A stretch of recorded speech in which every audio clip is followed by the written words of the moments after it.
Deus abençoe, amados irmãos e irmãs, a paz de nosso Deus seja sobre a sua vida. É uma alegria poder estar aqui nesta oportunidade. Já fazia algum tempo, né, que eu não conseguia nem fazer transmissão, nem gravar alguma coisa. Então, louvo a Deus por isso estar sendo possível nesse momento. Nós sempre temos o desejo, mesmo sabendo o quão pequeno sou e o quão pequeno somos, mas sempre que recebemos alguma inspiração da parte de Deus, temos a vontade de compartilhar isso com a intenção de colaborar com o crescimento espiritual da noiva de nosso Senhor Jesus Cristo. Espero que possamos fazê-lo dessa feita também, né?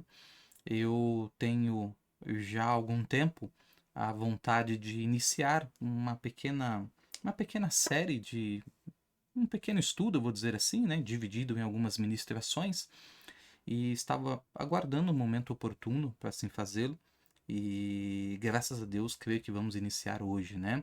Então, eu quero falar sobre um assunto que não é nada muito grande, não é nada que você já não tenha ouvido, mas que é muito especial para mim e que transformou a minha vida, transformou o meu olhar em algumas coisas que são essenciais para a caminhada cristã e eu queria que isso que me fez tão bem pudesse fazer bem a sua vida também. Então, uh, quero usar essa oportunidade para compartilhar isso, né? Eu talvez vá dividir em umas 4 ou 5 partes o nosso assunto. E esse aqui é o vídeo de introdução do assunto, né?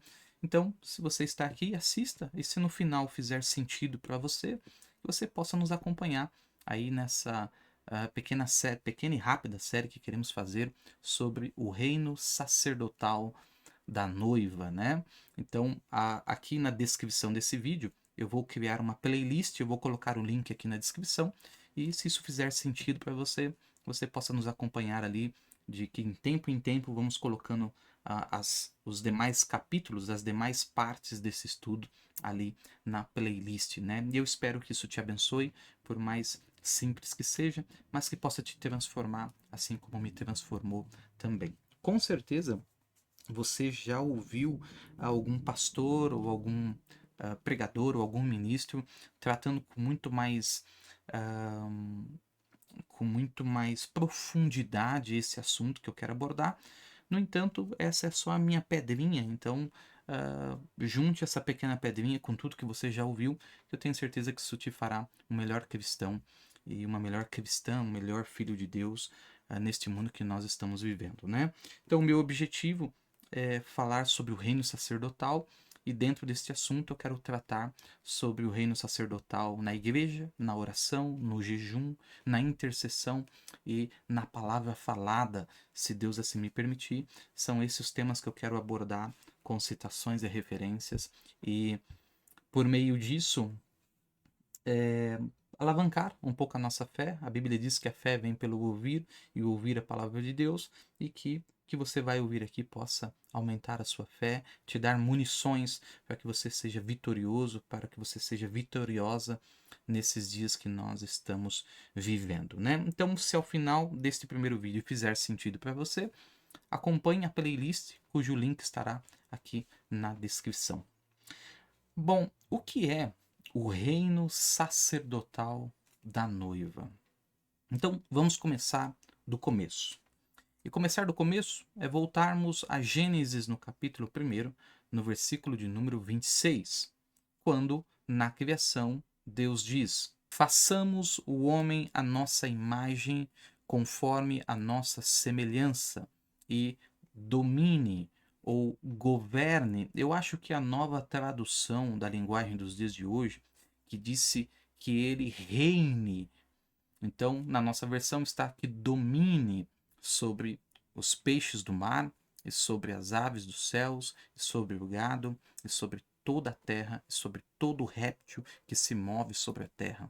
E criou Deus o homem, a sua imagem, a imagem de Deus o criou, homem e mulher os criou. Então veja que, a princípio, antes mesmo do homem ser colocado na carne, que vai acontecer em Gênesis no capítulo 2, no versículo 7, quando Deus vai formar o homem, Deus já tinha dado uma ordem, ou seja, aquele homem que vai ser criado, e é o homem espiritual, né? Aquele homem que vai ser, ou melhor, gerado, criado, né? ah, por meio da palavra de Deus, ele é um homem que vem com uma ordem, ele vem com uma missão. E essa missão é que ele domine, é que ele governe, é que ele reine sobre os animais, sobre a terra como um todo. E nós sabemos disso porque o irmão Branham tratou disso em várias mensagens, em várias citações, quando ele fala que o homem é o Deus da terra. E isso é uma verdade. Deus com D minúsculo, ou seja, a terra é algo que pertence ao homem, por isso nós temos 5 sentidos, por isso que o nosso corpo de 16 elementos, ele foi criado à semelhança animal, como disse o irmão Branham na mensagem, perguntas e respostas sobre Gênesis, assim como o homem interior foi feito à imagem e semelhança de Deus, assim o homem de fora foi feito à imagem do local onde ele conviveria, então 16 elementos da terra, um corpo que precisa do sol, um corpo que precisa do alimento da terra, um corpo que foi colocado ali para ter contato com a natureza, para ter contato com os animais e para exercer o seu domínio sobre este planeta, sobre essa terra, né? Inclusive, isso é o que está no Salmo 115, no versículo de número 16, que diz: os céus são os céus do Senhor, mas a terra a deu aos filhos dos homens. Então veja que é interessante lembrar que a palavra que deu, a palavra dar, é a palavra hebraica Natan. Natan significa que ele concedeu, ele deu, ele entregou, ele outorgou isso à raça humana. Nós sabemos das manifestações de Deus por meio de seus títulos de filiação, filho do homem, filho de Deus, filho de Davi, filho de Abraão. E o filho do homem é o título daquele que herda a terra. Por isso que nós cremos no ministério do Filho do Homem lá na Galileia, cremos no ministério do Filho do Homem aqui no tempo do fim, iniciando-se por um profeta mensageiro e se estendendo à noiva, porque esse título de Filho do Homem é o título daqueles que são herdeiros da terra. Isso tem total alinhamento bíblico, porque a Bíblia diz que nós somos co-herdeiros com Cristo, né? Tanto que reinaremos com Ele nesta terra. Então, a princípio, Deus, ele ao criar a terra, veja que Deus não cria o homem e depois a terra. Não, Deus cria a terra, ele forma essa terra que estava sem forma e vazia, ela começa a ser modulada, e na mensagem em preparação, o irmão Branham diz que assim como um papai e uma mamãe, eles preparam um enxoval, preparam o bercinho, né? Para que quando o bebê chega esteja tudo pronto. Então foi isso que Deus fez. Deus preparou a terra, todos os elementos botânicos, vegetais, animais, e quando o homem chega na terra, tudo está pronto. Ou seja, o berço, o local onde ele vai morar, já está tudo preparado. O contrário disso também é verdade, né? Lembra-se que Jesus disse: eu vou preparar-vos lugar. Então, nesse momento, um local, né? Local, não uma casa, um corpo, né? Está sendo preparado para que quando esse aqui se desfizer, nós temos um para habitar, que é o que o apóstolo Paulo disse na sua segunda carta aos Coríntios, no capítulo 5, se esse corpo se desfizer, eu tenho um feito não por mãos, né? Então, quando o homem chega na Terra, ele entra num corpo de 16 elementos, mas anteriormente ele recebe uma missão, e essa missão é dominar. A palavra hebraica para dominar é a palavra radá. Radá significa reinar, dominar, ter controle, ter domínio. Então é isso que Deus, ao pensar no homem, na sua manifestação, o designou. É o propósito do homem é reinar, dominar, governar, ter sob controle a terra. Terra essa que ele é herdeiro, terra essa que ele recebeu das mãos de Deus para frutificar, para controlar, para ter domínio sobre cada item desse planeta, cada item dessa terra. Isso é muito importante porque a partir daí nós começamos a entender um pouco sobre esse reino sacerdotal, ou seja, o propósito primário de Deus. ao pensar no homem, quando ele diz façamos o homem, ali é Deus e seu filho, lembra-se que o irmão Branham diz na mensagem quem é Deus, que ali Deus estava falando com seu filho, o pai e o filho falando sobre a manifestação do homem. É lhe dado a missão, e a missão é: você está vindo à tona, você está se manifestando, porque eu quero que você domine. Os céus são meus, mas a terra eu dou, eu concedo, eu ortogo, eu entrego para você, para os filhos dos homens. Então, pega essa afirmação, e como eu disse, várias mensagens do irmão Branham diz que o homem é um Deus amador, certo? Ele é o Deus dessa terra, ele é o proprietário dessa terra. E ele vai perder isso com a queda, né? Nós todos conhecemos essa história, acredito que não é necessário passar por isso, porque você já conhece isso muito bem. Essa autoridade que o homem tinha a princípio para dominar sobre a terra, ela é perdida. Então o homem tem que, com o suor do seu rosto, comer, a mulher tem com dores dar luz, e cardos e espinhos nascem na terra, e toda aquela consequência da queda. Então, quando nós levantamos a pergunta do qual é o tema central da Bíblia, você veja, o tema central da Bíblia é Cristo. Jesus Cristo é o tema central das Escrituras. Cada escritura na Bíblia trata-se de Jesus Cristo. Mas olhe para esse Jesus Cristo. O que ele veio fazer? Porque eu vejo Jesus Cristo em Gênesis. O que ele está fazendo lá? Eu vejo Jesus Cristo em Êxodo. O que ele está fazendo lá? Eu vejo Jesus Cristo lá nos Cantares. O que ele está fazendo em Cantares? O que Jesus Cristo está fazendo em Sofonias? O que Jesus Cristo está fazendo no livro de Ruth? O que nosso Cristo Jesus está fazendo em Obadias, ou está fazendo nos Salmos, ou está fazendo em qualquer livro das Sagradas Escrituras? O que ele está fazendo é um trabalho de redenção, é um trabalho de redimir. E redimir significa trazer algo ao seu estado original. Então, em momento algum, eu vou dizer que o centro da Bíblia é o homem. Não é isso que eu estou dizendo. O centro da Bíblia é Jesus Cristo. Mas o que eu quero chamar a sua atenção é Jesus Cristo trabalhando em quê? Qual o propósito? E o propósito é muito simples, e você também é conhecedor disso. Como disse, esse aqui é um vídeo introdutório, então vamos colocando algumas bases aqui que vão ser necessárias ao longo dos próximos capítulos que nós queremos abordar. Veja, a Bíblia não trata-se de Deus tentando restaurar o seu poder. Deus sempre teve poder. E o tem até hoje. A Bíblia não fala, em nenhum de seus livros, do poder de Jesus Cristo estar sendo restaurado. De maneira alguma, nunca perdeu o seu poder. A Bíblia não fala da autoridade de Deus sendo restaurada. Deus nunca perdeu sua autoridade. Cristo nunca perdeu a sua autoridade. A grande questão da Bíblia, o grande porquê de Jesus Cristo estar em cada escritura é a autoridade da raça humana sendo restaurada. Cada livro que você tomar nas escrituras trata-se de um único assunto: Deus, por meio de seu Filho Jesus Cristo, restaurando a autoridade do homem, a autoridade do ser humano. Então veja que a Bíblia, em momento algum, ela coloca como algo a ser restaurado o poder de Deus, ou a autoridade de Deus, o poder de Cristo, a autoridade. Isso nunca foi perdido.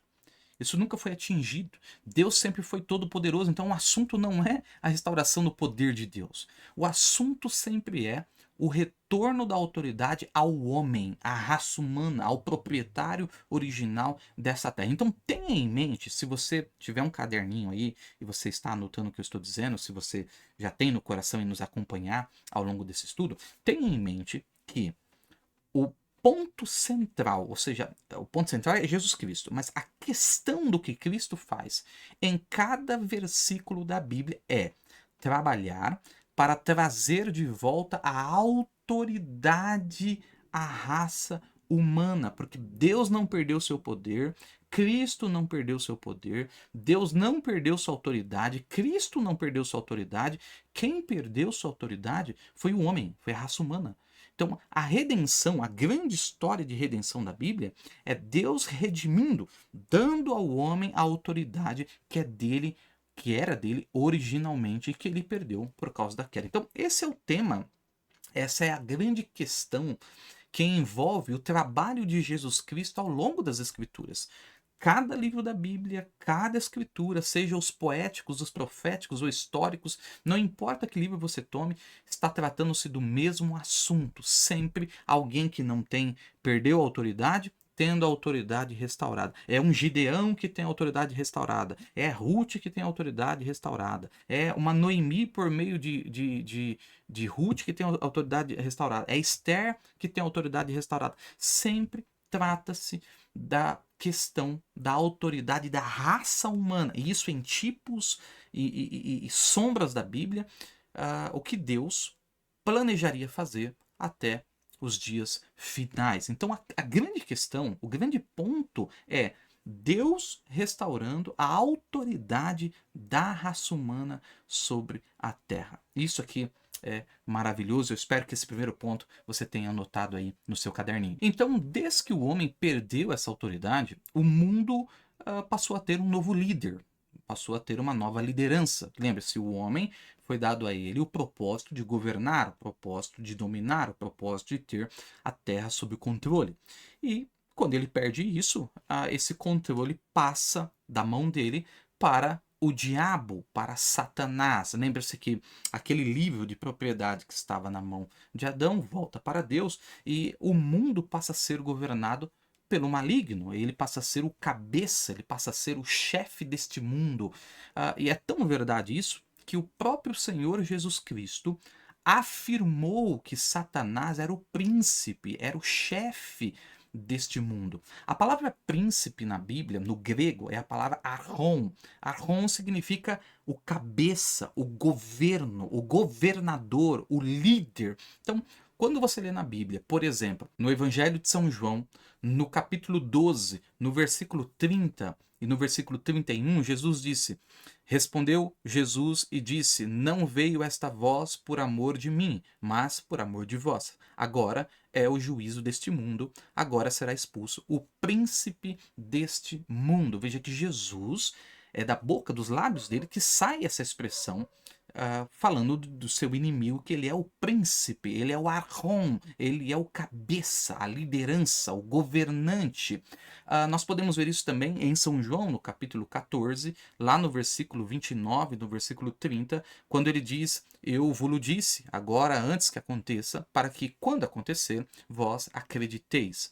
Já não falarei muito convosco, porque se aproxima o príncipe deste mundo e nada tem em mim. Então, mais uma vez, a palavra Rom aparece, a palavra príncipe, a palavra governante. Então, o governante desse mundo, o dominante desse mundo, o chefe desse mundo, o líder desse mundo. Então, o próprio Senhor Jesus Cristo, ele admite que este mundo tem um líder e que esse líder é Satanás. Uma outra escritura que nós podemos olhar é São João, no capítulo 16, a partir do versículo 8 até o versículo 11, onde diz: E quando ele vier, convencerá o mundo do pecado e da justiça e do juízo.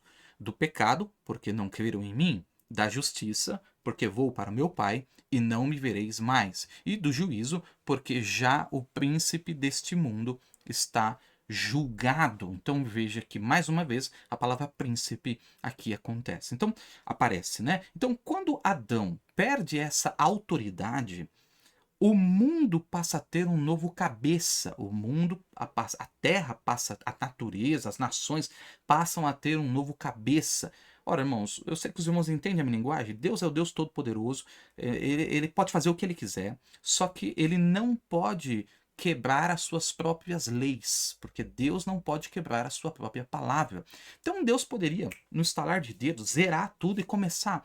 Mas lembre-se que isso é Deus manifestando os seus atributos ao longo da história humana, ao longo da história da Bíblia, querendo revelar a si próprio, né? Do grande El Elyon, do grande El Shaddai, do grande Jeová Jireh e tantos outros atributos e nomes redentivos que Deus manifestou ao longo de sua palavra, ao longo das histórias da Bíblia e que tem se manifestado até os dias de hoje, graças a Deus. Então, ele poderia ter estalado o dedo, mas Deus não quebra suas próprias leis, Deus não quebra, não passa por cima de sua própria palavra, porque a sua palavra é ele próprio, a sua palavra é Deus. Então, quando ele deu a Terra, o planeta, para o homem, ele tinha que redimir isso por meio de um homem. E nós já conhecemos isso, a história do parente redentor, que esse homem é Jesus Cristo, né? Então, esse primeiro ponto, esse segundo ponto, aliás, que eu gostaria que você entendesse, que é, bom, primeiro, o homem foi feito para dominar, e ele foi feito, e ele recebeu de Deus a terra como sua herança, como seu domínio. O homem cai. Então, segundo ponto, quando o homem cai, a Terra tem um novo chefe, a Terra tem um novo cabeça, a Terra tem uma nova liderança. E Jesus fala dessa liderança em São João capítulo 12, São João capítulo 14, São João capítulo 16, e tem outras escrituras no Novo Testamento que também falam, que chamam Satanás de príncipe, né? Até a escritura de Paulo, Deus dessa era maligna, né? Mas a palavra príncipe, arron, ela é muito importante porque ela quer dizer governante, ela quer dizer liderança, ela quer dizer domínio. Então, é muito importante focar nessa palavra, porque isso era anteriormente algo entregue ao homem, que pela queda agora está em Satanás. É muito importante isso, irmãos, porque veja só, existe uma diferença entre poder e autoridade. Eu sei que você que está me ouvindo sabe disso. No grego, me permita aqui só, eu não quero que fique chato isso aqui, né? Mas é só para nós darmos uma olhada nessas duas palavrinhas originais do texto grego, o texto koiné, né? O grego koiné. E por que eu estou dizendo isso? Porque muitas Bíblias, infelizmente, traduziram uma palavra como sendo outra. Então, eu creio que se nós entendermos qual o real significado de ambas, isso fique mais claro no texto para nós. Existe uma palavra que se chama dunamis. Dunamis quer dizer poder, poder de força. Por exemplo, eu creio que é em São Mateus 10 ou em São Lucas 10, eu não me lembro, Jesus disse assim, eis que vos dou poder, eu te dou a força para que você, sobre todo espírito maligno e por aí vai. Então, uma palavra é a palavra poder, força, como por exemplo o poder de uma carreta na rodovia. Aquela carreta tem força, aquela carreta tem poder. A outra palavra, que é o nosso assunto, que é aonde eu quero me basear muito, é uma palavra grega chamada exousia. Eu sei que às vezes nós falamos ela eusógia ou eusogia, mas no grego ela se fala exousia, que significa autoridade. E a autoridade não é poder. Autoridade é a permissão legal para se usar um poder. Ok? Então, é aquela história que você já ouviu o irmão Brana dizer em algumas mensagens. A carreta pesada na rodovia, ela tem mais poder do que o policial de farda na rua, na estrada. Obviamente, aquela carreta tem, sei lá, milhares ou milhões de vezes mais força do que aquele guarda. Eu acho que é 5 km por hora, já quebra um osso, se eu não me engano. Eu posso estar errado aqui, mas é algo. Aí você soma isso, a velocidade, com o peso da carreta carregada. Então, sem dúvida, a carreta tem mais poder do que um guarda de farda ou um policial de farda na rodovia. Só que quando aquele policial estende sua mão, aquele corpo que não tem poder maior que a carreta está dotado de um ofício, está dotado de uma autoridade.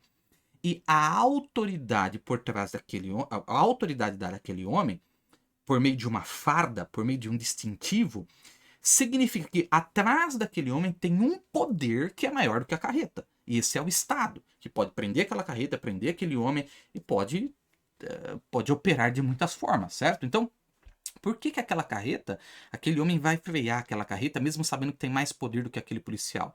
É porque ele reconhece que por trás daquele policial tem um poder muito maior do que ele, muito maior do que a carreta, muito maior que a rodovia, muito maior do que qualquer outra coisa, que está representado na autoridade daquele homem. Então, por exemplo, quando Jesus disse assim, todo o poder é me dado em algumas Bíblias, o que ele está dizendo é, toda exousia foi me dada, toda autoridade foi me dada. E olha que coisa maravilhosa, né? Que assim que Jesus disse, toda autoridade é me dada nos céus e na terra, em seguida ele fala assim, portanto, ide por todo mundo. Então, o Senhor Jesus Cristo, que recebeu a exousia, a eusogia, a eusógia, agora ele tem autoridade para delegar a outros mais, entende? Então, uma coisa é o dunamis, o poder, a força. Outra coisa é a autoridade legal para se usar. Por exemplo, eu vou dar um exemplo aqui bobo. o carro que você tem na garagem aí, você, meu irmão, que tá me ouvindo, provavelmente você deve ter, sei lá, uma Lamborghini, uma Ferrari na garagem, né? Eu ainda não cheguei lá, mas eu tenho certeza que eu tô falando com alguém aí que tem. Bom, sei lá, quantos cavalos que tem aí seu carro? 300 cavalos? Ele tem um poder imenso, certo? Ele tem um poder imenso. Só que ninguém aí na rua pode entrar dentro do seu carro e usar esse poder. Só pode entrar e colocar a chave eu acho que Ferrari nem coloca a chave, né? Eu nem sei. Bom, só pode ligar esse carro quem tem a autoridade legal para fazê-lo. Isso é o seu proprietário e a quem seu proprietário delega, a quem seu proprietário permite, entende? Então aqueles 300 cavalos que está dentro do motor daquele carro ali, você não tem força de 300 cavalos, mas você tem a autoridade de usar aquele poder porque ele foi comprado, essa Ferrari, porque ele foi delegado essa autoridade. Então, só um exemplo aqui bobo, mas para tentar me fazer entender a diferença entre poder e autoridade. A autoridade é o acesso, a permissão legal para o uso de um poder. Então, o oficial, o policial, ele tem uma autoridade legal de usar o poder do Estado. Então, o que é que está acontecendo, o que deveria acontecer? Adão tem uma autoridade legal de usar um poder dos céus.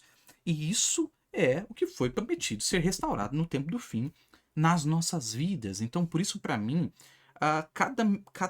cada aspecto desse assunto do reino sacerdotal, ele é tão importante, isso me transformou de uma maneira tão grande, irmãos, e como eu queria que Deus me desse a graça de que isso pudesse fazer sentido ao seu coração e também te ajudar e também te transformar, também te impactar como me impactou. Então, continuando aqui o nosso pensamento. Então, essa diferença entre dunamis e exousia, a diferença entre poder e autoridade. O que é autoridade? A autoridade é uma coisa que você recebe, que você pode delegar, certo? Então, como eu citei no nosso exemplo, se você tem um carro lá de 300 cavalos, quem tem autoridade para usar aquele poder é você como proprietário e a quem você delegar. Se a autoridade é sua, você pode delegar essa autoridade a quem mais você quiser, entende? Para que esse alguém que recebeu essa autoridade de você possa usar esses mesmos 300 cavalos de poder e usar isso de maneira legal e usar isso de maneira autorizada, me entende, irmãos? Então, por que eu estou dizendo isso? Porque veja só, que quando a autoridade de Adão é perdida, essa autoridade sobre a terra, sobre a natureza, sobre os governos, ela é entregue a alguém. Entende? Alguém a recebe. Por isso eu quero chamar a sua atenção a um texto muito importante, que é o texto do Evangelho de São Lucas, no capítulo 4, no versículo de número 5. Lembre-se que tem um paralelo entre São Mateus 4 e São Lucas 4, que fala sobre a tentação de Jesus no deserto, né? Acho que eu estou falando muito rápido, porque eu não queria que o vídeo ficasse muito grande. Então, São Lucas capítulo 4, lá no versículo 5, diz assim: E o diabo, levando-o a um alto monte, mostrou-lhe no momento de tempo todos os reinos da terra. No versículo 6, e disse-lhe o diabo: Dar-te-ei a ti todo este poder e a sua glória, porque a mim me foi entregue.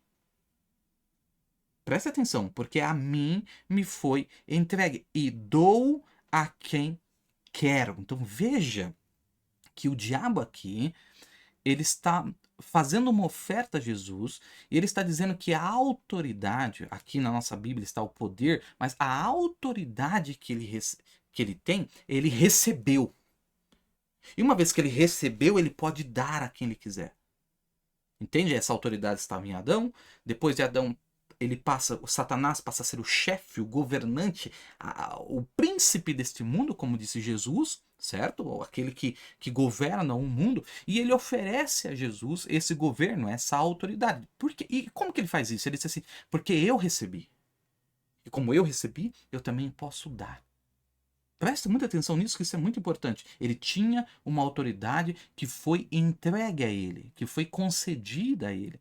E ele está querendo conceder, entregar essa autoridade a Jesus Cristo. Você sabe que Jesus não vai aceitar isso, não vai se dobrar e adorar Satanás, porque ele sabia que ele compraria essas nações e ele reinaria sobre essas nações no milênio, nos 1000 anos que estão por vir depois do período tribulacional. Então, o diabo recebeu uma autoridade e ele está dizendo que assim como ele recebeu, ele pode entregar essa autoridade. E um paralelismo aqui, Jesus disse, toda autoridade foi me dada. E aí então ele fala, portanto, ide por todo mundo. E ele vai dar autoridade. Esses sinais seguirão aqueles que creem. E em meu nome expulsarão os demônios, falarão novas línguas. Então veja, a autoridade recebida e a autoridade delegada. Entende isso, irmãos? Isso é muito importante. Portanto, veja como isso magnifica, glorifica a obra de parente redentor de nosso Senhor e Salvador Jesus Cristo, que vem recuperar uma autoridade e delegá-la à raça humana, e delegar aos homens, e delegar àqueles que são proprietários originais da terra. E isso é a redenção, isso é o que os selos vieram trazer, isso é o que o sétimo selo, né? A exigência dos nomes que estavam anteriormente escritos no livro da vida do Cordeiro, nomes aos quais eram dos proprietários que viriam à manifestação ao longo de Adão e Eva, mas que por causa da queda isso foi interrompido e que está voltando no tempo do fim, através, aliás, do mesmo canal, por meio da palavra falada, que é a pregação do evangelho, que está manifestando filhos para essa palavra do tempo do fim. Uma outra coisa muito importante, que uma escritura que nós podemos linkar, juntar, anexar com as outras que nós citamos de Jesus chamando Satanás de o príncipe deste mundo, o príncipe deste tempo, o príncipe deste século, como o próprio apóstolo Paulo também vai citar em alguma de suas epístolas. E essa escritura que eu quero citar aqui, que você também conhece, é Gênesis, no capítulo 3, ali no versículo de número 14 e versículo de número 15, que diz assim: Então o Senhor Deus disse à serpente: Porquanto fizeste isto, maldita serás mais do que toda a fera e mais do que todos os animais do campo. Sobre o teu ventre andarás e pó comerás todos os dias da tua vida. E porei inimizade entre ti e a mulher, entre a tua semente e a sua semente. Esta te ferirá a cabeça e tu lhe ferirás o calcanhar. A palavra cabeça, veja aqui, a semente de uma mulher, embora a mulher não produza semente, certo? Mas a semente de uma mulher, nessa versão que eu li, está escrito ferirá, mas ali poderia muito bem ser esmagar, tá bom? Espremer a cabeça da serpente. A palavra cabeça aqui nesse texto em hebraico é a palavra rosh.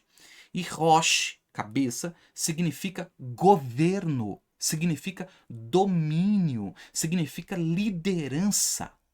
Então, existia uma promessa de que o filho que nascesse daquela mulher esmagaria, espremeria a liderança, o governo da serpente. Olha que coisa maravilhosa, né? Não vou começar a me sentir religioso. Isso nada mais é do que uma clara. Uma clara profecia que seria repetida ao longo das escrituras. Por exemplo, Daniel vê uma pedra cortada sem mãos, bater na estátua e reduzir tudo a pó. Lá em Zacarias diz que aquela pedra, aquela última, aquele desgraça, graça ela, esmiuçaria os reinos, tudo que estivesse embaixo dela. Esse cabeça é o Senhor Jesus Cristo, que viria para esmagar a cabeça da serpente. Então nós estamos falando de duas cabeças. A primeira cabeça, a serpente, o Satanás, o governo, a liderança, o domínio, o reino que seria esmagado por um outro reino, segundo a visão de Daniel, seria esmagado por um outro cabeça. Por isso, no Novo Testamento, irmãos, tantas escrituras que falam de Cristo como cabeça.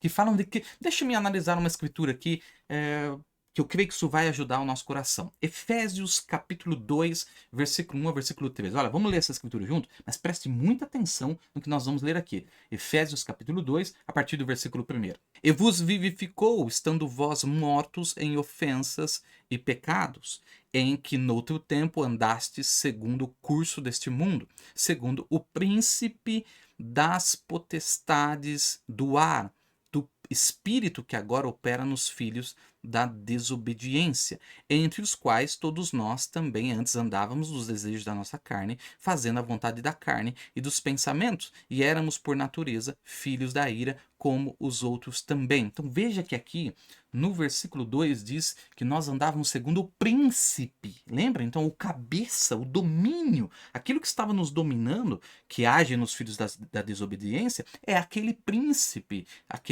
do mundo, aquela liderança, aquela cabeça que seria esmagada pelo verdadeiro cabeça, Cristo Jesus, que viria como homem, porque essa terra é propriedade do homem, então ele viria como homem para restaurar como homem a autoridade de novo à raça humana. Agora vamos continuar. Mas Deus, que é riquíssimo em misericórdia, pelo seu muito amor com que nos amou, estando nós ainda mortos em nossas ofensas, nos vivificou juntamente com Cristo, pela graça sois salvos, e nos ressuscitou, juntamente com ele nos fez assentar em lugares celestiais em Cristo Jesus, para mostrar nos séculos vindouros as abundantes riquezas da sua graça, pela sua benignidade para conosco em Cristo Jesus. Porque pela graça sois salvos por meio da fé, isso não vem de vós, é dom de Deus. Então veja que nós éramos um povo que andávamos tendo por liderança o príncipe deste mundo, mas que Cristo veio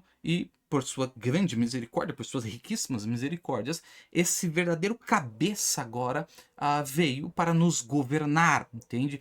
Todo o assunto da Bíblia é esse, é o governo de Cristo, é o governo sendo restaurado, redimido, sendo entregue à raça humana novamente.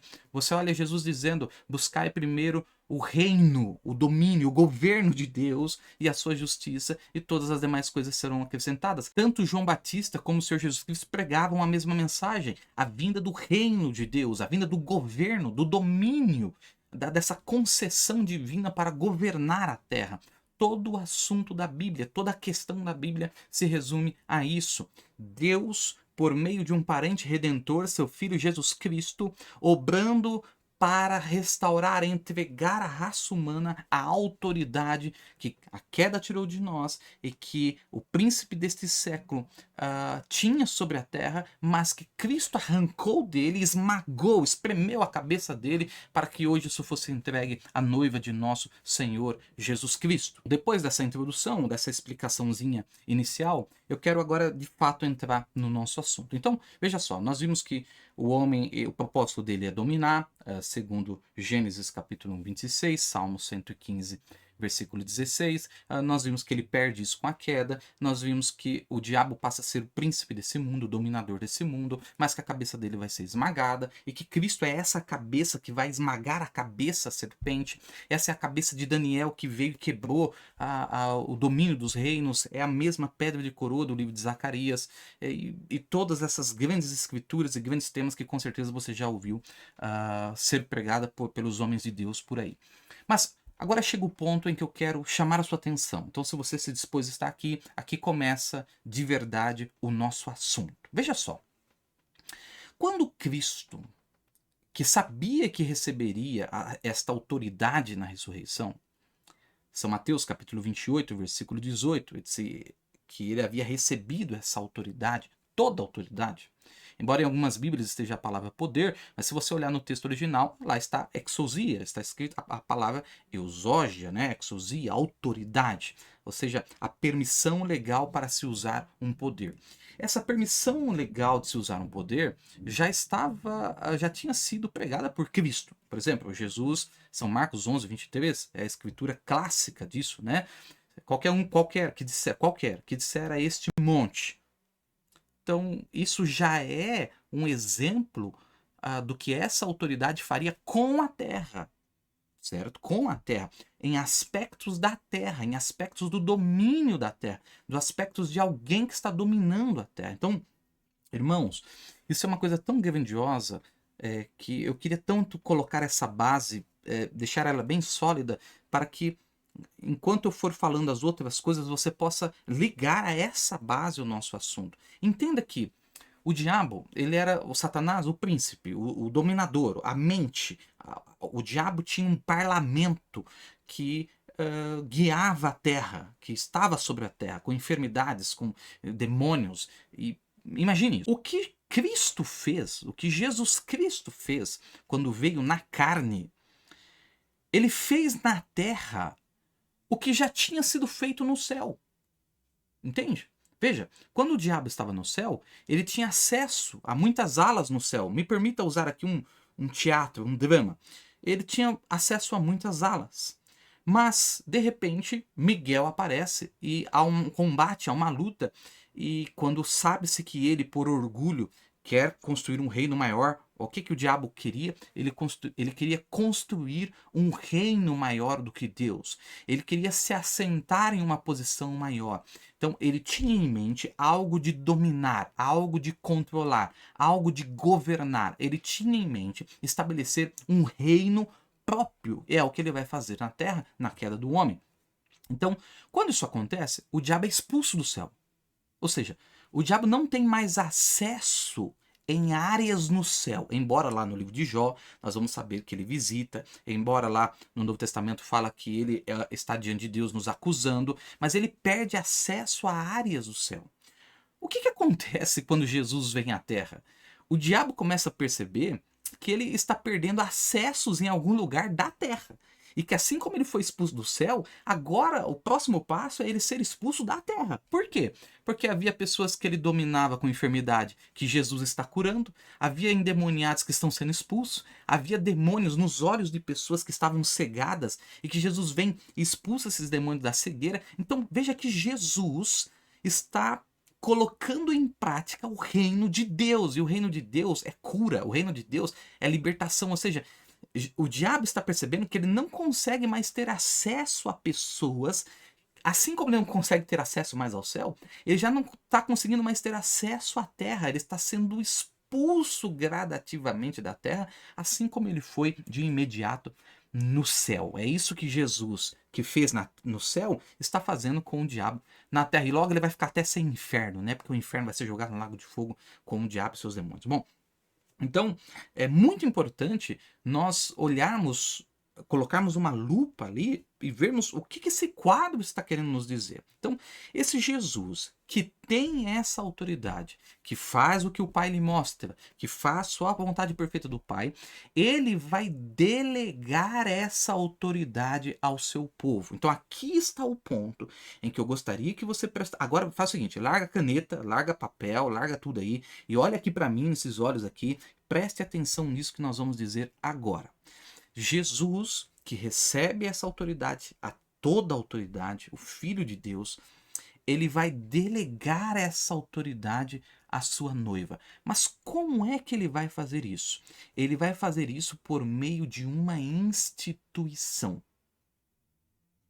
E essa instituição está no livro de São Mateus, no capítulo 16, que eu quero ler agora com você.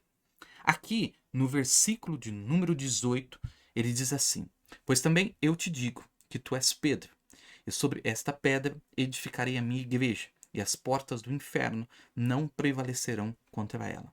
E eu te darei as chaves do reino dos céus, e tudo que ligares na terra será ligado nos céus, e tudo que desligares na terra será desligado nos céus. Bom, eu já preguei sobre essa passagem muitas vezes, o irmão Brana já falou dessa passagem muitas vezes, e eu tenho certeza que você também já leu, já ouviu pregações, já meditou nesse texto tão importante. Por que ele é importante? Porque esta é a primeira vez que aparece a palavra igreja na Bíblia. A igreja não existia no Velho Testamento. A igreja passa a existir a partir desta escritura. Ela vai ser inaugurada em Atos, no capítulo 2, na descida do Espírito Santo. E quando ela é inaugurada, essas pessoas vão para o mundo pregando o evangelho e manifestando os sinais que o evangelho diz que seguiriam aqueles que crescem nessa palavra. Então, São Mateus, capítulo 16, é muito importante porque é a primeira vez que a palavra igreja aparece. Agora presta atenção, veja só o que eu quero que você entenda. Jesus Cristo, nosso Deus, ele vai delegar essa autoridade. Ele não vai delegar para qualquer pessoa. Ele vai delegar para a igreja. Tanto é verdade que no versículo 18 está falando da igreja e no versículo 19 ele já delega uma autoridade. Não é verdade? Vamos ler de novo? Pois também eu te digo que tu és Pedro, e sobre esta pedra edificarei a minha igreja. Aqui é a primeira vez que a palavra igreja aparece. E as portas do inferno não prevalecerão contra ela. E veja que no versículo 19 segue a autoridade. Olha o que ele já vai dar uma autoridade a esta igreja. E eu te darei as chaves do reino dos céus. E tudo que ligares na terra será ligado nos céus, e tudo que desligares na terra será desligado nos céus. Então perceba que quando ele está instituindo, ele está dizendo, sobre esta pedra eu edificarei a minha igreja. E imediatamente após ele instituir essa igreja, ele dá a essa igreja uma autoridade. Ou seja, a igreja faria algo na terra que influenciaria os céus. A igreja teria tomadas de decisões na terra que essas mesmas decisões tomadas pela igreja chegariam aos céus. Ou seja, os céus teriam que obedecer à decisão que saísse dessa igreja. O que ligares na terra será ligado nos céus. Em outra escritura, ele vai dizer o que 2 ou 3 de vós concordarem, certo? Mas em São Mateus 16, a primeira vez que a palavra igreja aparece, ela é imediatamente após essa instituição, ela recebe uma autoridade daquele que tem toda a autoridade, que vai declarar isso ali em São Mateus 28, 18, após a ressurreição. Mas veja, o que é a igreja? E é aqui que eu quero que você preste atenção. O Senhor Jesus Cristo, ele nasceu em Belém. Ele vai morar a maior parte do seu ministério em Cafarnaum. Ele vai ter a sua infância em Nazaré, mas quando chega o seu ministério, ele vai para Cafarnaum. Nazaré, eu já preguei isso recentemente, Nazaré é a cidade que Jesus morou 30 anos e que fez, se não nenhum, pouquíssimos milagres, né? Então, nós estivemos em Israel recentemente, estive na cidade de Nazaré, e quais milagres Jesus fez lá? Você anda na cidade, tem uma basílica, tem uma... e só, não tem mais nada. Porque a grande maioria dos milagres, a grande maioria mesmo, né? Se deu em Cafarnaum, nas cidades próximas a Cafarnaum. Ali está o Monte das Bem-aventuranças, ali está Corazim, ali está várias outras cidades, né? Então, no seu ministério, Jesus ele vai operar grande número de seus milagres em Cafarnaum. E ele, que tem essa autoridade, vai delegar essa autoridade. Bom, o Jesus que morava naquela época, o Senhor Jesus que morava naquela época e que andou nessas cidades, em especial Cafarnaum, nós vamos dizer que ele falava o idioma aramaico, ok? Porque é o mais sensato. Embora já existia o hebraico bíblico, né? E nós não temos como bater o martelo, mas é muito provável, irmãos, que Jesus falava o grego, ok? Não importa muito para o que nós queremos dizer aqui, mas Jesus vivia em um mundo em que a língua mundial era o grego. Estava havendo uma transição para o latim, porque o Império Romano estava conquistando, mas o grego ainda tinha uma influência muito grande. Sabemos disso, inclusive, pelo livro de Atos, sabemos disso por causa de Paulo, sabemos disso porque o Novo Testamento foi escrito em grego, né? Exceção São Mateus, que tem algumas cópias, 600 e poucas cópias, em uma espécie de aramaico hebraico ali. Então, vamos assumir que Jesus falava aramaico. Mas o livro de São Mateus que nós temos é grego. Existem muitas palavras no grego que têm influências do aramaico na época, ok? Então, eu estou lendo São Mateus em grego e chega o momento de São Mateus narrar a instituição da igreja. Nós estamos lendo as palavras do Senhor Jesus, ou pelo menos as palavras que Mateus testemunhou de Jesus Cristo, ou as palavras que São Mateus foi inspirado a escrever daquilo que Jesus Cristo falou. Embora saibamos que os evangelhos foram escritos posteriores à ressurreição de Jesus.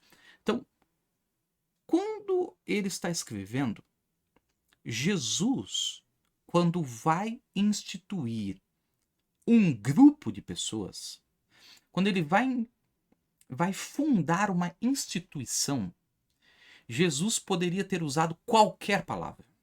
Me entenda, esse ponto aqui que eu quero que você pare um pouquinho e medite comigo aqui. Ele podia ter usado qualquer palavra. A palavra, ele podia ter usado, por exemplo, sinagoga. Por quê? Porque era o que Jesus mais via nos seus dias. Não faz sentido? Se você tem o termo grego sinagogue, era sinagoga. Jesus poderia ter usado sinagogue. Por quê? Porque era onde ele estava aos sábados lendo aos salmos, lendo as escrituras. Jesus poderia ter dito, São Mateus poderia ter escrito assim, ó, falando de Jesus em sua conversa com Pedro e os discípulos. Sobre esta pedra edificarei a minha sinagoga. Sobre esta pedra edificarei a minha sinagogue. Porque era o que Jesus via em todas as partes. Ele andava em partes que, embora sob o domínio romano, a Roma permitia. Lembra da religião lícita? Ele permitia que cada povo seguisse a sua religião. E a religião dos judeus era essa, era o judaísmo. Então, eram aos sábados as reuniões dos judeus, aonde era-se abertos os pergaminhos da lei, os ketuvins, dos profetas, e lido ali o texto da lei, ou lido os salmos. Ora, Jesus poderia ter usado para demonstrar o que é que ele estava falando do grupo que passaria a ser chamado cristão. Ele poderia ter dito sobre esta pedra, sobre esta revelação pessoal de quem eu sou, eu estou edificando a minha sinagoga. E o que era a sinagoga?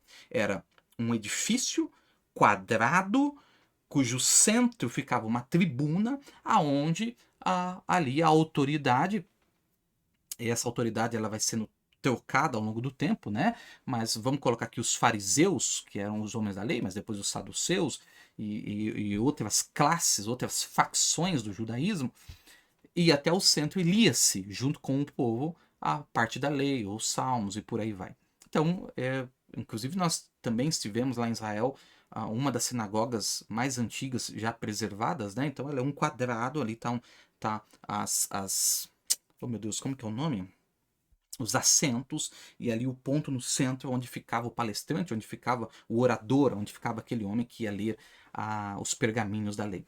Então, Jesus poderia ter usado qualquer palavra, ele poderia ter dito assim, sobre esta pedra eu edificarei o meu grupo, sobre esta pedra eu edificarei a minha sinagoga, sobre esta pedra eu edificarei a minha escola. Os gregos eram famosíssimos por suas escolas filosóficas, como nós temos do estoicismo, de Epicuros da época de Jesus.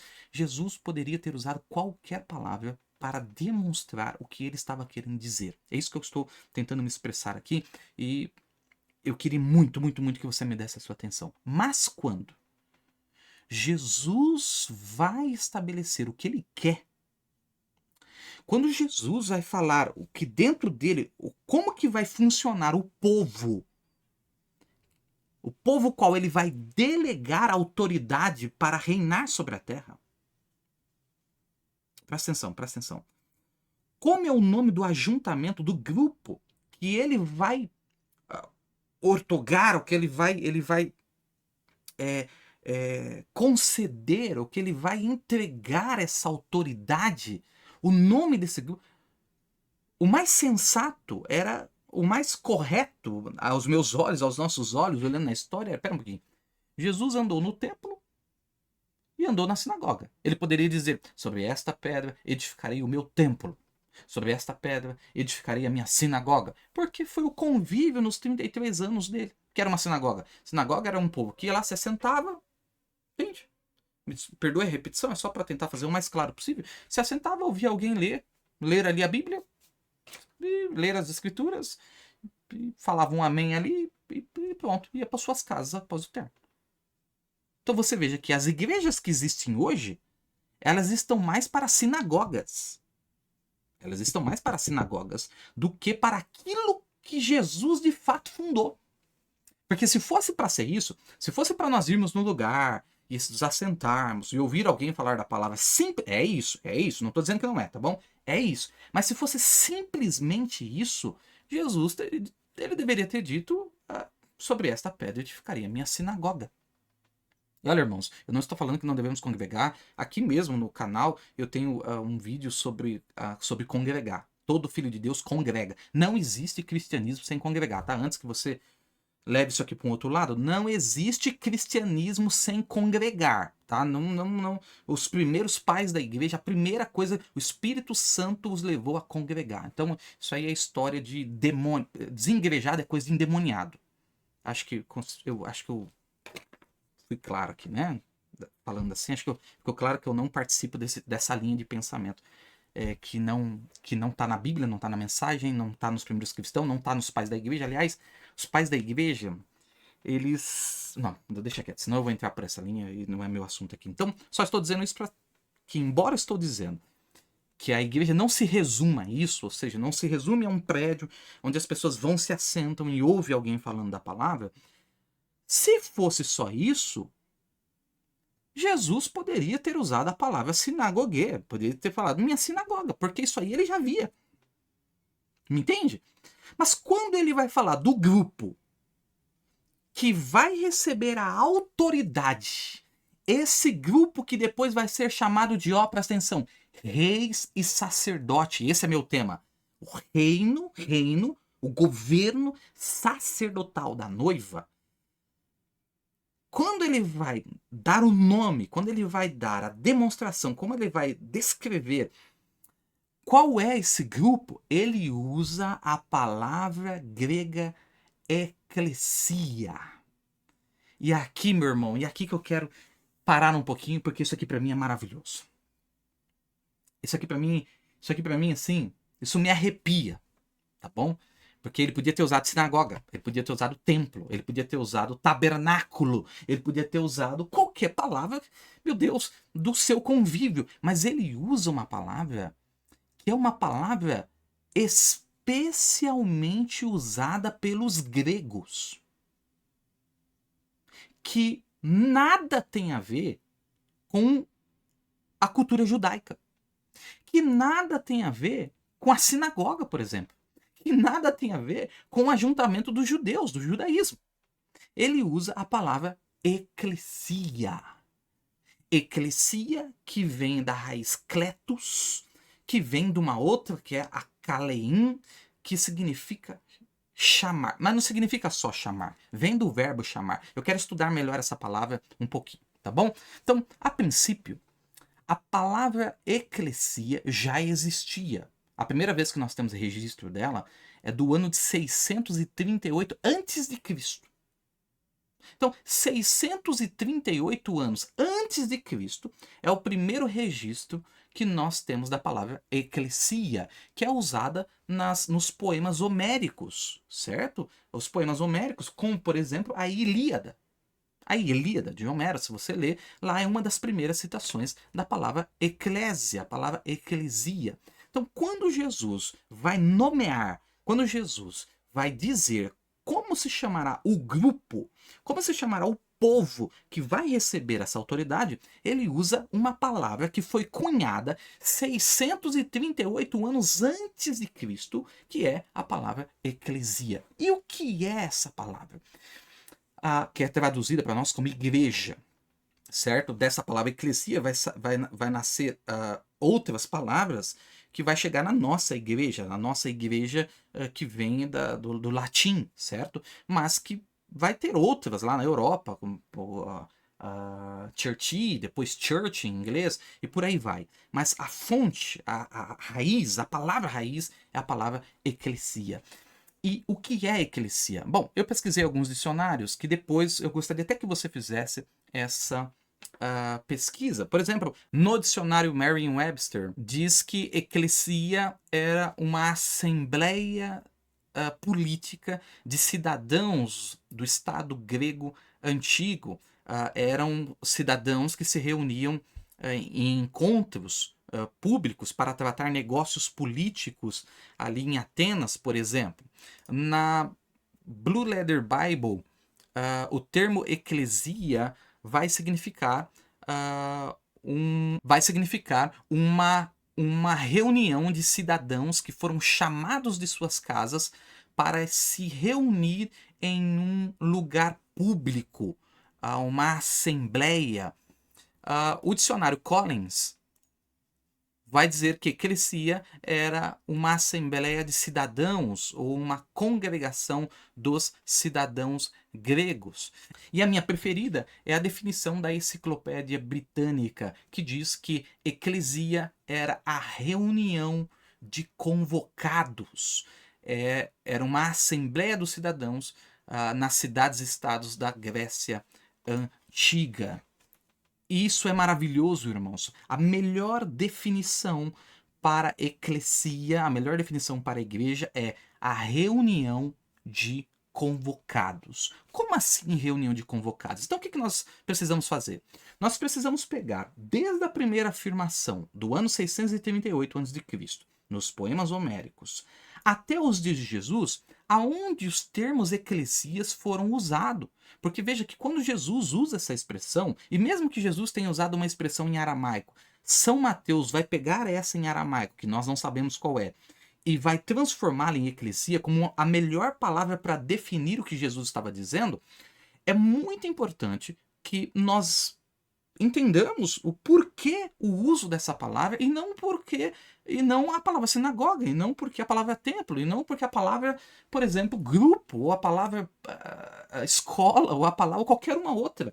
Por que especialmente o termo eclesia? Por que especialmente o termo reunião de convocados? Então aqui vai a explicação. Depois, se você quiser esse estudo mais apuradinho, deixa seu e-mail aí nos comentários, eu envio para você essa reunião de dicionários e essas definições e a história que eu vou contar aqui. Se você quiser depois as fontes para você ler, você me manda seu e-mail e eu envio para você lá, ok? Então veja só, a palavra eclesia, desde 638 a.C., quando ela vai sendo usada e ela vai ganhando esse significado de reunião de convocados, era que isso vai se estender, acho que é na Enciclopédia Britânica ou no Dicionário Collins, que faz um comentário de que isso se estendeu, tá bom, da Grécia para os romanos, que os romanos também instituíram eclesias, instituíram reuniões de convocados ao longo da sua formação de império. E o que era uma eclesia? Funcionava assim, ó. Quando a Grécia, por meio, por exemplo, de seu grande imperador Alexandre, seu grande rei, invadia uma nação. Digamos que a Grécia invadiu, por exemplo, sei lá, Cartago. A Grécia, por exemplo, invadiu Esparta. Por exemplo, a famosa guerra espartana, grego-espartana. Quando a Grécia invadia esse lugar, a Grécia tinha uma doutrina de guerra que foi imitada dos medos-persas, que foi imitada dos babilônicos e que vai ser copiada pelos romanos dos gregos, ok? Então os romanos vão imitar essa doutrina de guerra, como por exemplo o cerco, né? E todas essas doutrinas de combate. Mas depois de uma cidade invadida, eles não tinham por costume destruir tudo. Porque eles queriam cobrar tributos dessas nações, desses povos, e pouco a pouco a Grécia ia transformando essas nações em povos mais parecidos com os gregos. Entende? E como que ela fazia isso? Ela não fazia isso à base da força. Então, por exemplo, a Grécia invadiu Esparta, ou invadiu Cartago.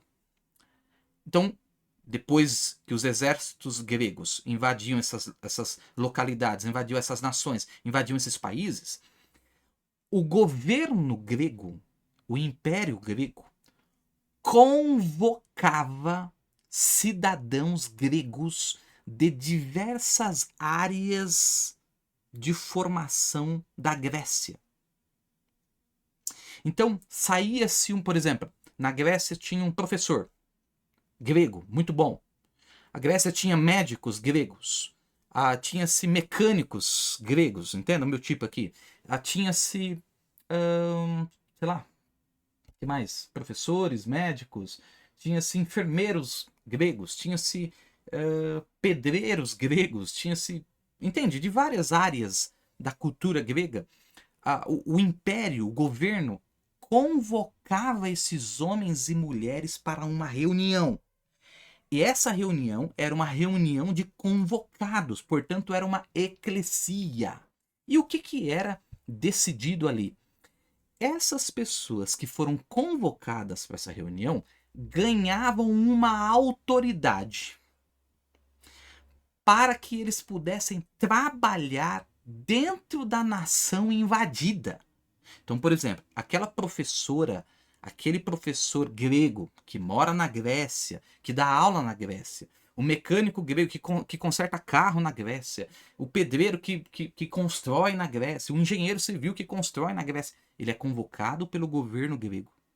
Quando ele chega nesse ajuntamento chamado eclesia, porque ele foi convocado, ele ganha uma autoridade para que ele passe a trabalhar lá em Cartago, ele passe a trabalhar lá em Esparta, ele passe a trabalhar lá no país invadido, e trabalhando lá, ele possa influenciar aquele país por meio de seu trabalho, por meio de sua evangelização, que a mesma professora que dá aula aqui na Grécia vai dar aula lá em Cartago, e ela vai dar aula porque ela recebeu a autoridade do país invasor para trabalhar no país invadido. Me entende, irmãos? Então, ela vai influenciar alunos, ela vai influenciar as pessoas para pensar como os gregos, falar como os gregos, agir como os gregos, se comportar como os gregos, a usar a moeda grega, a falar como os gregos falam, entende? Então, aquele homem, aquela mulher que são gregos, que nasceram na Grécia, que moravam na Grécia, que trabalhavam na Grécia, agora vão entrar em outras nações e eles estão autorizados a isso pelo seu governo para influenciar outras pessoas, povos pagãos, povos estrangeiros, para que eles falem como os gregos falam, para que eles vivam como os gregos vivem, para que eles se comportem como os gregos se comportam. E essas pessoas que vão fazer isso são as pessoas que compõem a eclesia, que compõem a igreja, que compõem a reunião dos convocados. É esse tipo de método que Jesus está instituindo em São Mateus, no capítulo 16, no versículo 18, e que ele autoriza em São Mateus, capítulo 16, no versículo 19. Me entende, irmãos? Não é só o fato de ir num lugar, se assentar e ouvir alguém falar. Se fosse assim, ele tinha instituído uma sinagoga, embora os santos congregavam. Me entendem? Mas é muito mais que isso. O que Jesus está dizendo quando ele usa a palavra eclesia, ele está dizendo que, olha, vocês fazem parte do meu reino, ok? Eu estou convocando vocês, vocês que são de diversas áreas. Um é cobrador de impostos, o outro era pescador, o outro é pedreiro, o outro é mecânico, o outro é professor, de várias áreas, porque a igreja é composta de toda língua, nação, tribo. Certo? Está lá em Atos 2, do versículo 37 em diante, que isso é para ir começando em Jerusalém, Samaria, para todo mundo, para tantos quantos nosso Deus chamar. Então Deus chama rico, chama pobre, chama pedreiro, chama mecânico, chama professor, chama engenheiro. O evangelho chama a todos. E quando você é chamado, você faz parte de uma eclesia, de uma igreja. E dentro dessa eclesia você recebe uma autoridade. E essa autoridade é de você ligar na terra. Ou seja, vocês vão ser enviados para as nações conquistadas. E é isso que o evangelho de Jesus Cristo veio fazer. Veio conquistar as nações. Jesus disse que o evangelho do reino será pregado em cada nação.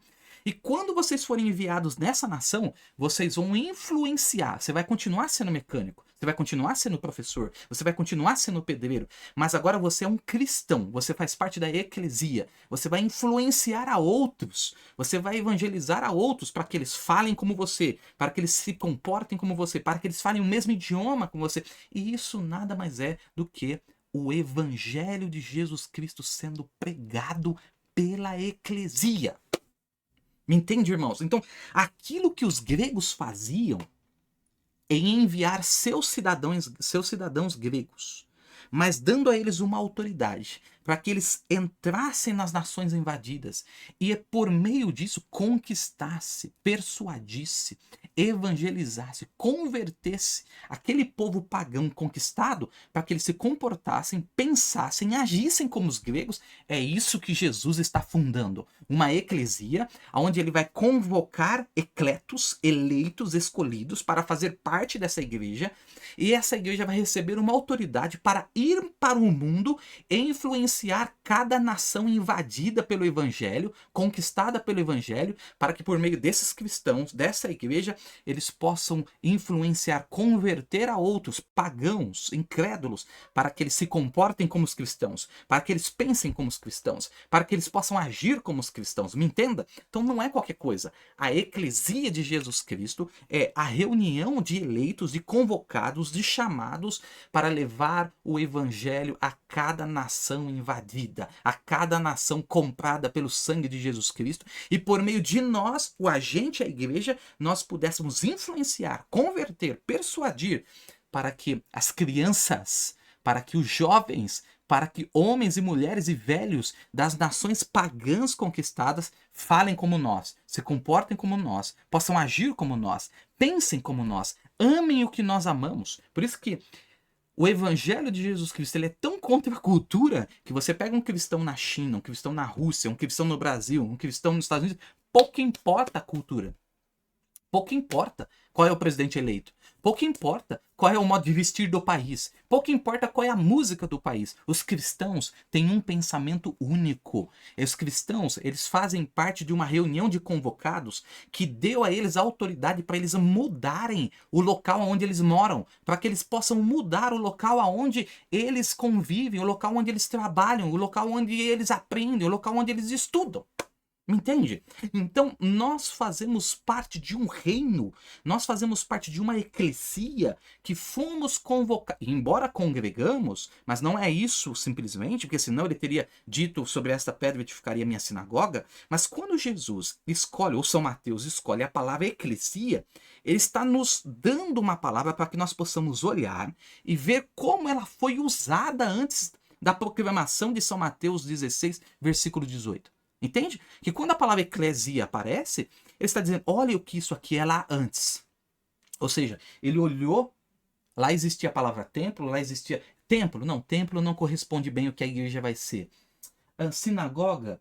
Não, sinagoga não corresponde bem ao que uma igreja vai ser. Tabernáculo não vai exemplificar, não vai demonstrar bem aquilo que a igreja deveria ser. Então ele escolhe eclesia, ou seja, era algo que acontecia no mundo grego, no governo grego, onde o governo chamava pessoas de várias categorias da sociedade e eles tinham que ser chamados, convocados, reunia eles num lugar, nesse lugar eles receberiam autoridade para que eles, por meio do que eles são, pudessem transmitir às nações conquistadas, para que essas nações pudessem ser gregas como eles são gregos, pudesse comer o que o grego come, pudesse pensar como o grego pensa, pudesse viver como o grego vive, pudesse vestir o que o grego veste. Então, quando Jesus usa a palavra eclesia, ele está dizendo, eu vou convocar um povo nascido de novo, nascido na Nova Jerusalém, nascido do reino do céu, do Basileia, do domínio, do governo, que esmagou a mente, o controle, o parlamento do inferno, para que eles iniciem, através do que o evangelho é, invadindo cada nação do mundo, que eles vão por meio dessas nações e preguem, influenciem, para que eles transformem pagãos em cristãos, para que eles comam o que os cristãos comem, vistam o que os cristãos vistam, pensem o que os cristãos pensem, cante que os cristãos cantam, se reúnam onde os cristãos estão reunidos, adorem o Deus dos cristãos, como eles queriam que as nações adorassem os deuses gregos, entende? Então, fazer a eclesia de Jesus tem a autoridade de, assim como o diabo invadiu o Éden de Deus, Deus está invadindo o Éden satânico, e por meio dos cristãos, da eclesia, da igreja, influenciando. Então, lá no seu trabalho, você tem alguém lá que você está influenciando, ele vai se transformar um cristão, ele vai se converter, ele vai deixar de beber o que os cristãos não bebem, ele vai se vestir como os cristãos vivem, mas o agente lá é você. E você está fazendo isso com uma autoridade. Por que você chega no endemoniado, no enfermo, e pode orar aquela enfermidade ir embora? Porque você recebeu a autoridade como igreja para assim fazê-lo. Entende? Então, esse é o papel da eclesia. Bom, eu creio que já estou me delongando muito. Mas deixe-me só parar aqui e nós iniciamos no nosso próximo capítulo. A esta eclesia, Deus fez dela rei e sacerdote. Então preste muita atenção nisso, que isso aqui é o último passo para nós encerrarmos essa primeira etapa. Quando você olha na Escritura, esse Jesus Cristo, esse Deus encarnado, ele vem com um duplo ofício. Por exemplo, lá em Zacarias, no capítulo 6, lá no versículo 12 e versículo 13, a Bíblia diz assim: E fala-lhe dizendo, assim diz o Senhor dos Exércitos, eis aqui o homem cujo nome é Renovo.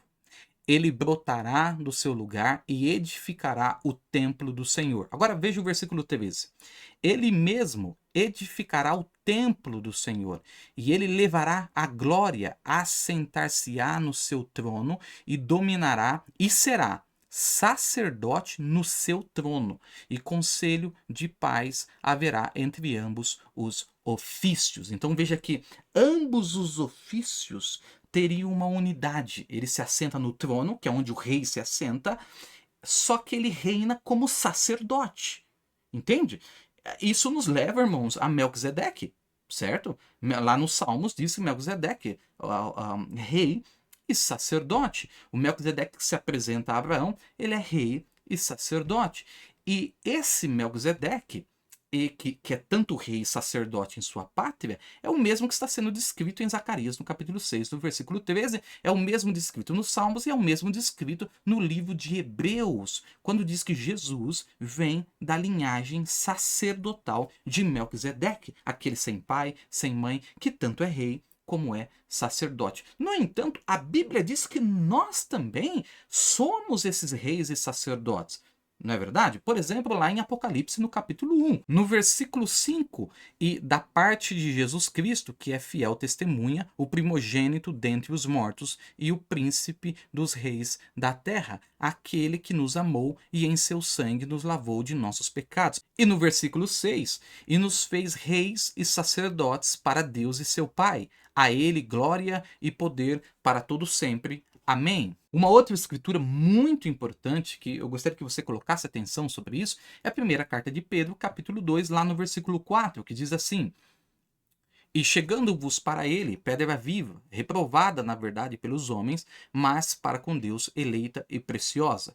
Vós também, como pedras vivas, sois edificados casa espiritual e sacerdócio santo, para oferecer sacrifícios espirituais agradáveis a Deus por Jesus Cristo. Então veja que aqui ele está nos chamando de sacerdócio santo. No versículo 9 dessa mesma passagem, ele vai dizer sacerdócio real, geração santa, geração eleita, fazendo sacrifícios espirituais. É o mesmo que está em Hebreus 5 e Hebreus 8, que eu quero ler com mais atenção nos próximos capítulos, ok? Nas próximas partes. Então, a igreja, ela foi colocada aqui como a continuidade desse ministério de um duplo ofício. Eu poderia até dizer um terceiro ofício, né? Que é o de juiz, mas normalmente no Antigo Testamento os reis julgavam também. E você sabe que juízes lá no Velho Testamento, a palavra juiz em hebraico que é usada no Velho Testamento é a palavra Elohim.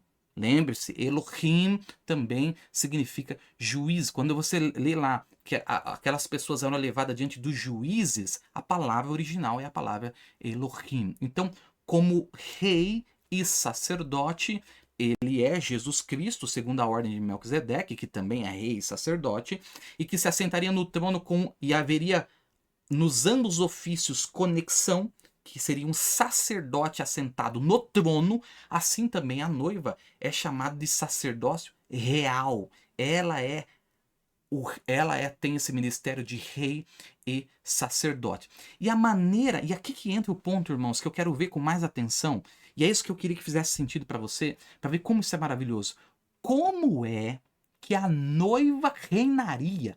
Como é que essa eclesia que recebeu a autoridade, como é que ela, presta muita atenção, como que ela exerceria o seu sacerdócio e o seu governo, já que isso foi conquistado por Jesus Cristo? Por meio de quais caminhos? Por meio de quais de quais ações isso seria possível. O que quer dizer que ela faria sacrifícios espirituais tal qual Jesus Cristo fez, e está em Hebreus no capítulo 5, do verso 7 em diante, que ele realizou sacrifícios espirituais sendo rei e sacerdote, e o sacerdote faz sacrifício, ele intercede, assim a noiva, chamada também de reis, formada de reis e sacerdote, teria alguns sacrifícios espirituais que ela faria, e por meio desses sacrifícios espirituais ela governaria.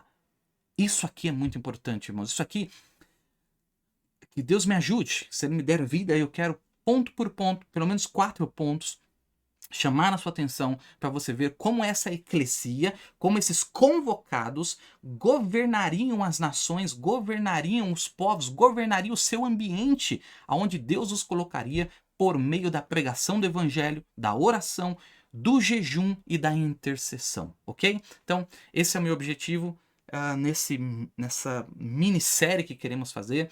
E se isso fez sentido para você, eu te convido para você nos acompanhar nos próximos episódios que nós teremos sobre o reino sacerdotal da noiva, tá bom? Espero que isso tenha te ajudado, e se você quer nos acompanhar, não esqueça de verificar a playlist aqui na descrição do vídeo, que é lá que eu vou colocar os vídeos futuros, tá bom? Então, Deus te abençoe e que isso possa ter te ajudado de alguma maneira, possa ter te animado e te encorajado a estar conosco aí nessa próxima empreitada aí desses poucos assuntos que queremos tratar, ok? Deus abençoe sua vida e até a próxima, se Deus assim nos permitir.